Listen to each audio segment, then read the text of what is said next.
I want to talk about, let's just call it The Dark Night of the Soul 2. The Dark Night of the Soul Part 2.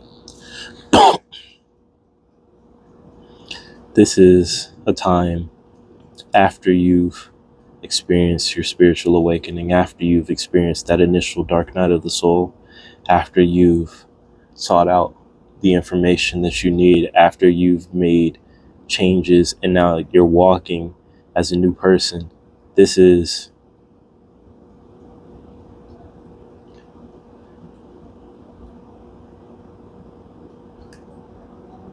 that point where you know who you are. You really know who you are. You know what you're capable of. You're taking action towards it. And now your world begins to crumble.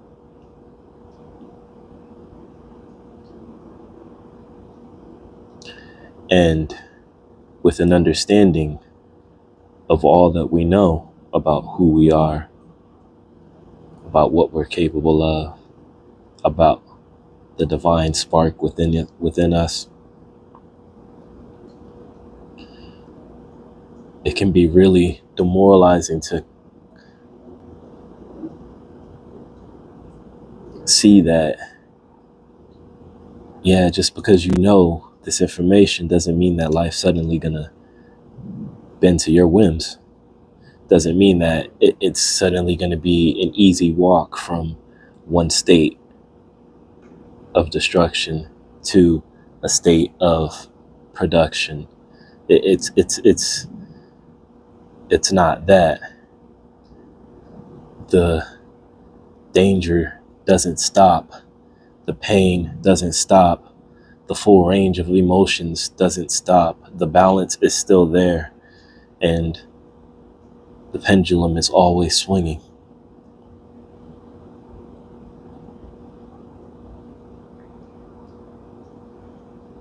Now, this time when your world is crumbling, this isn't just you ran into some situation. This is when you ran into every situation. This is when it goes from overnight all good to all bad. This is shit hitting the fan, splattering against the wall and hitting all the things along the way.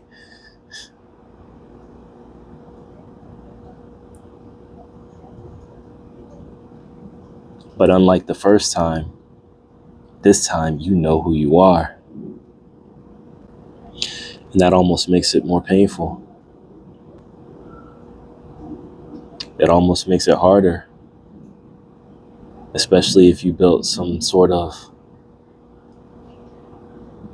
attachment to an idea about who you could be. And if you've forgotten that, yes, that spark inside of you is divinity, but that spark inside of you is inside of everyone else. There's a divine plan going on here, and you got a role to play. And if you think that your personal plan supersedes the divine plan, then yeah, it's gonna hurt. It's gonna hurt a lot.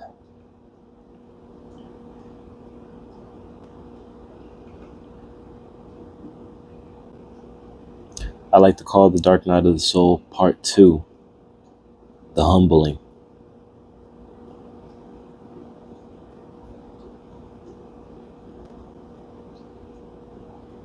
That's the only word that can really describe it, because up to this point, you've seen how the awareness of what you are can create all sorts of miracles in your life. You've seen it. At this point, you've seen it. You've nurtured a creation from inception, the initial thought, all the way through. You've actively paid attention and seen reality shift for you. You've seen unseen forces come to your aid, guide you along. You can't deny the law. You can't make excuses. And here you find yourself in a position that you thought you'd escaped. You didn't think you'd encounter again. It's humbling. Because then you remember that spark of divinity in you. This world, while mental, is very real. It's as if after we encounter that initial dark night of the soul, we float on that cloud, wanting to hold on to these higher states, not wanting to really deal in the material. And then the humbling comes along.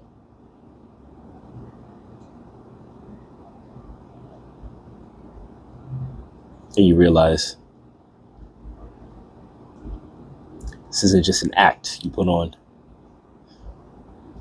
This is a full embracement of the new and a full rejection of the old.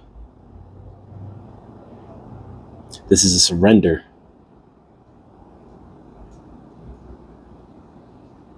to a greater you. Surrender to a higher frequency of you. Surrender to a plan that your personality didn't create.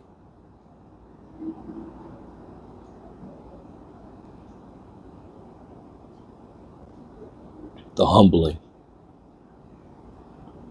We all will experience it, or we all have already experienced it. Just maybe not in this. These are cycles. This Kundalini awakened, this serpentine-like structure. And each go round, it gets deeper, and there's more that comes up. There's more that you need to address within you. There's more distortions that you see around you to heal. But I'll tell you, the second time, the humbling.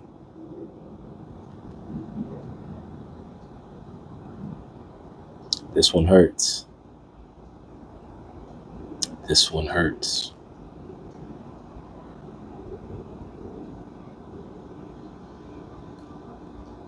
As far as getting through it, for one, make sure you don't fall into a lower state. Make sure you don't allow yourself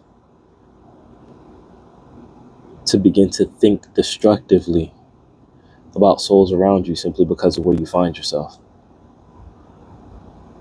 Understand that the law is still in operation. And just like you used the law to get through the first one, you'll use the law to get through this one.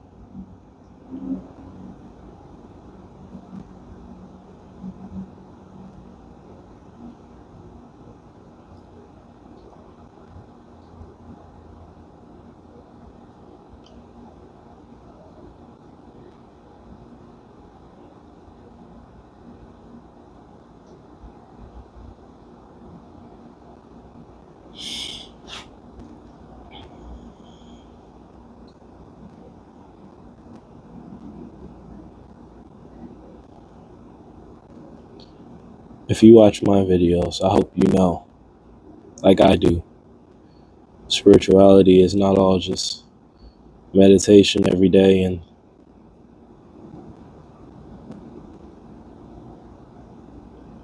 other various religious actions.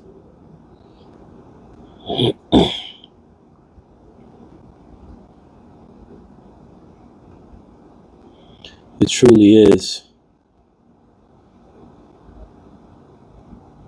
a relationship both with your inner self, your inner man,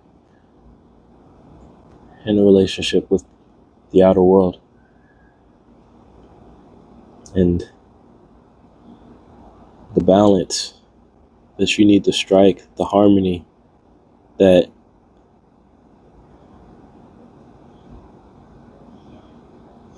you want,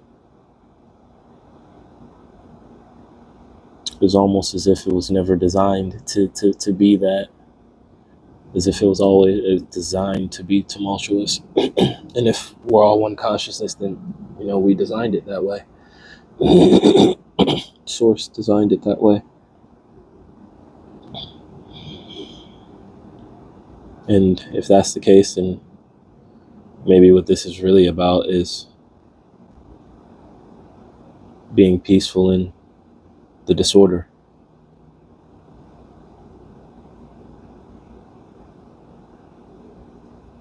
And allowing beauty to rest in darkness.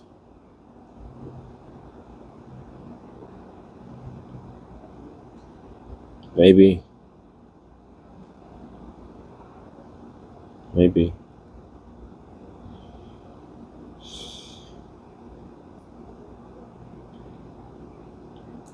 wherever you are in your journey, I just want you to know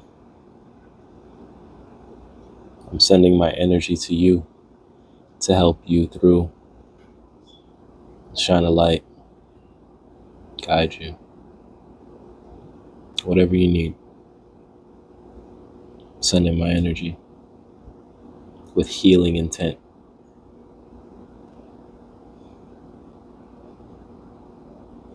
I love you. As always, I just want to see the fullest expression of you.